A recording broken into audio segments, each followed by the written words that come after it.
क्या आपने भी कभी महसूस किया है कि हम अपनी कितनी सारी एनर्जी और कितना सारा टाइम सिर्फ केवल बोलने में वेस्ट कर देते हैं? अगर हम थोड़ा कम बोलकर ज़्यादा संघर्ष करें और मेहनत करें तो हम किसी भी लक्ष्य को पाने में समर्थ हो सकेंगे। तो आज की जो कहानी मैं आपको सुनाने जा रहा हूँ उससे आपको भी मौन की ताकत का अंदाज़ा लग जाएगा। तो इस वीडियो को शुरू से लेकर आखिरी तक पूरा ज़रूर देखिएगा। एक बार की बात है, एक किसान अपने खेत में काम कर रहा था। काम खत्म करके जैसे ही वो अपने घर को लौट रहा था तभी उसका ध्यान अपने खाली हाथों पर जाता है और वो चौंक जाता है क्योंकि उसकी घड़ी जो वो सुबह पहन के आया था वो अब उसके हाथ में नहीं थी। उसने काम के दौरान उसे उतार कर कहीं पर रख दिया था जो कि अब उसे याद नहीं आ रहा था। वो घड़ी उसके छोटे भाई ने उसे गिफ्ट की थी, इसलिए वो उसके लिए सबसे खास थी। उसके साथ उसके सेंटिमेंट्स जुड़े हुए थे। अब वो बहुत निराश हो गया था क्योंकि काफी खोजने के बाद भी घड़ी मिल ही नहीं रही थी। लेकिन उस किसान ने हार नहीं मानी।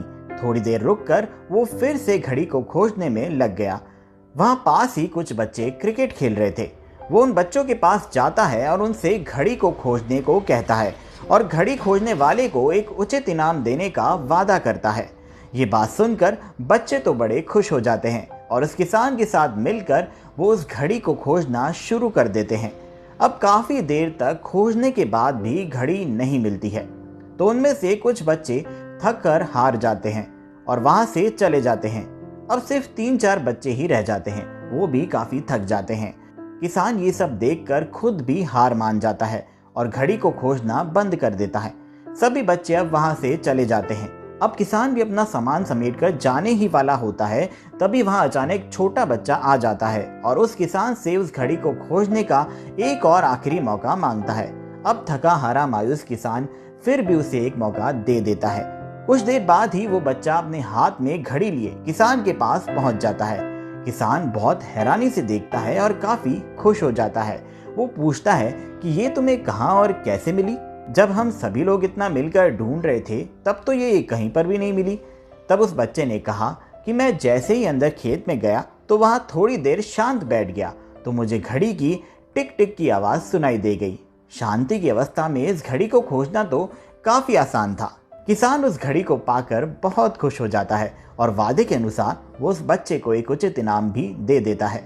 दोस्तों, जिंदगी में कई ऐसे मोड़ आते हैं जब हमको शांत रहना पड़ता है, क्योंकि जब हम शांत रहते हैं तो हम अपनी क्षमता से अधिक सोचते हैं, जिससे न होने वाले काम भी आसानी से हो जाते हैं। यदि आप कुछ जगह ज़्यादा ना बोलकर शांत रहते हैं तो आपको भी बहुत फायदे होते हैं, जैसे कि आप बहुत पॉजिटिव फील करने लग जाते हो और मन को शांति मिलती है। जो व्यक्ति शांत रहते हैं उनकी सब लोग रिस्पेक्ट करते हैं। इस प्रकार शांत रहने के बहुत सारे फायदे हैं।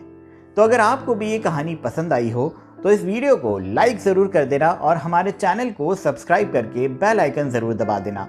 मैं मिलता हूँ आपको नई इंटरेस्टिंग सी स्टोरी के साथ में। तब तक के लिए आपका बहुत बहुत धन्यवाद।